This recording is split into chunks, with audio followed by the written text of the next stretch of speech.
Bonjour et bienvenue dans ce tutoriel proposé par le CREG, Centre régional Auvergne-Rhône-Alpes de l'information géographique. Vous ne savez pas qu'il existe un super outil sur notre plateforme pour visualiser des données et créer une carte? Ou bien vous êtes simplement perdu et souhaitez de l'aide pour l'utiliser? Eh bien dans les deux cas, vous êtes au bon endroit. Rendez-vous sur la plateforme du CREG et cliquez sur l'icône MapStore.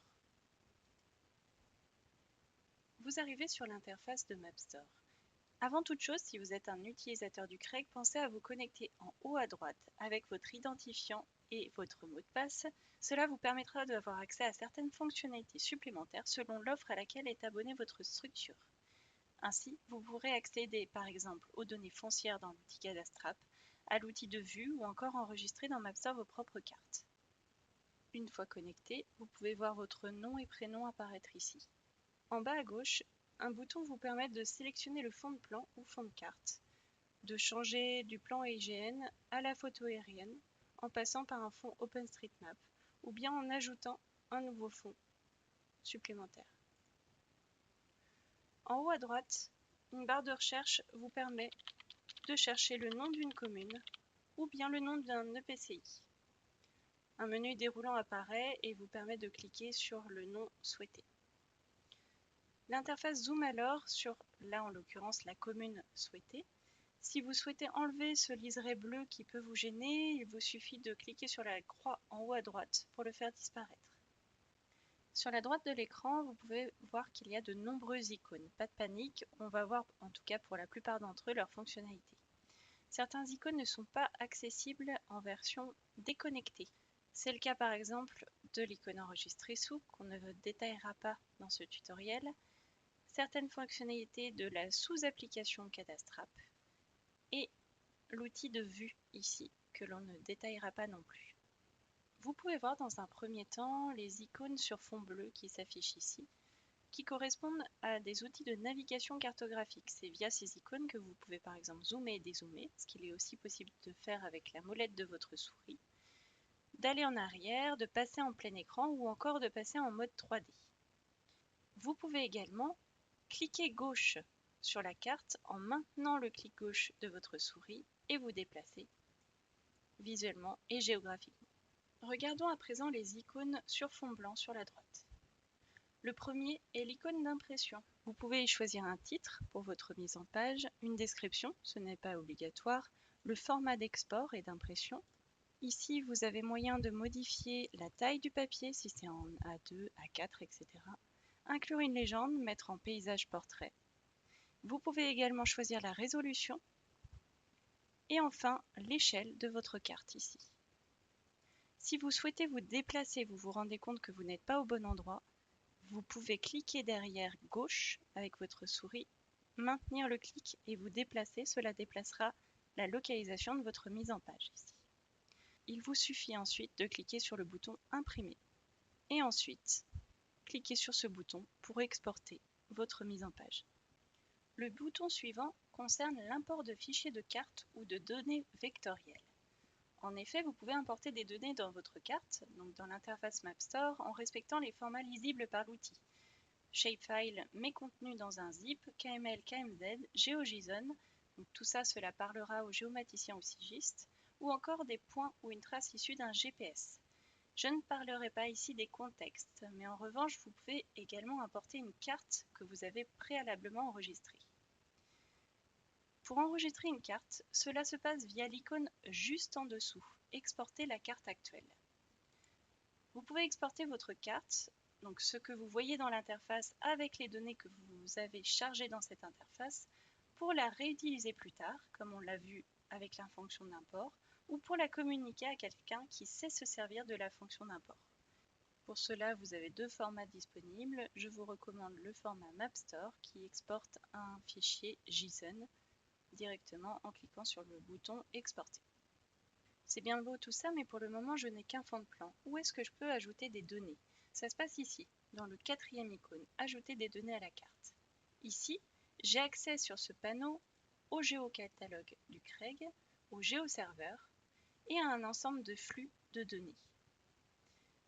Peu importe ce que je choisis, je vais cliquer dessus, par exemple sur le géoserveur du CREG, et ici j'ai une barre de recherche où je peux par exemple ci-dessous l'occupation du sol. Je fais soit entrer, soit chercher et j'accède à un ensemble de données qui sont listées ci-dessous avec parfois plusieurs pages de résultats. Pour chacune de ces données, je peux ici étendre l'affichage pour avoir plus d'informations et ici utiliser le petit plus pour l'ajouter à la carte directement. La donnée s'affiche alors, j'ai le choix entre continuer mes recherches ou bien fermer le panneau. L'icône sur fond bleu en haut à gauche de votre interface permet de gérer les données, c'est-à-dire de charger des données, voir leur titre, leur légende, créer des groupes de données, créer des annotations sur ces dernières. Les données déjà chargées sont listées dans le panneau et il est possible de cocher-décocher. La petite coche est assez discrète, la donnée pour la faire apparaître ou disparaître. Voyez. Le petit curseur ici vous permet de régler la transparence de la couche. Ici, vous avez un icône qui correspond à l'ajout d'une couche. C'est exactement la même fonctionnalité que l'icône que vous aviez à droite ici. Cette icône-là correspond à l'ajout d'un groupe. Un groupe vous permet d'organiser vos données. Si vous cliquez dessus, vous pouvez choisir le nom du groupe, l'ajouter. Il apparaît alors là. Et si vous souhaitez ajouter cette couche, il vous suffit de cliquer sur la couche en question, d'aller dans Réglages de la couche sélectionnée et dans Groupe, choisir le groupe que vous avez créé préalablement. Ici, vous pouvez zoomer sur l'extension de la couche sélectionnée, c'est-à-dire sur l'ensemble de votre couche. Vous pouvez également effectuer des filtres, qu'ils soient attributaires ou spatiaux. Retirer la couche sélectionnée. Créer un widget, c'est-à-dire une petite fenêtre qui s'ouvrira avec des diagrammes, des camemberts, etc. Exporter les données de la couche quand c'est possible. Ouvrir la table attributaire avec les données si elle est présente. Et enfin, accéder à la métadonnée si elle existe. Bon, c'est bien tout ça, mais on a complètement laissé tomber les icônes qui étaient sur la droite. Nous étions rendus à celui-ci, ce qui nous a permis d'ouvrir le panneau couche. Ici, c'est un icône qui est relatif aux cartes et aux applications thématiques dont je ne parlerai pas ici. L'icône du dessous est l'icône qui vous permet de mesurer des distances et des surfaces. Rien de plus simple, vous cliquez dessus, ça vous ouvre une petite fenêtre.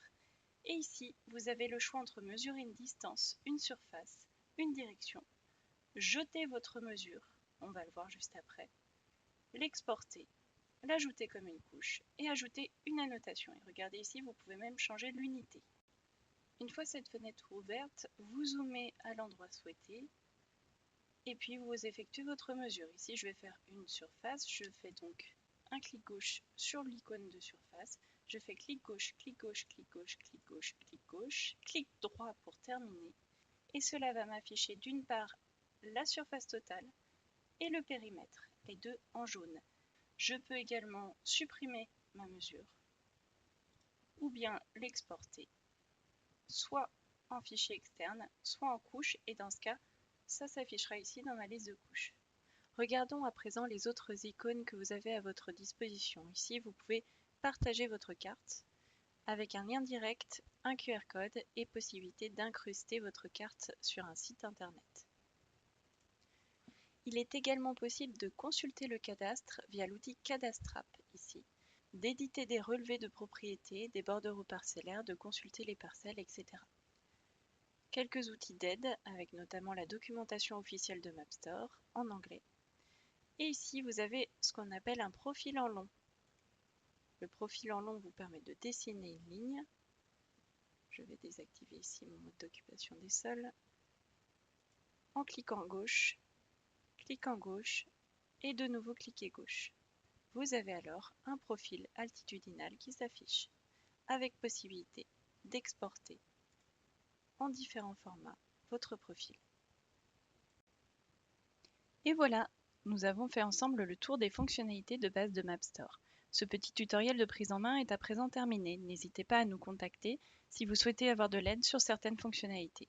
Merci de nous avoir suivis, à bientôt.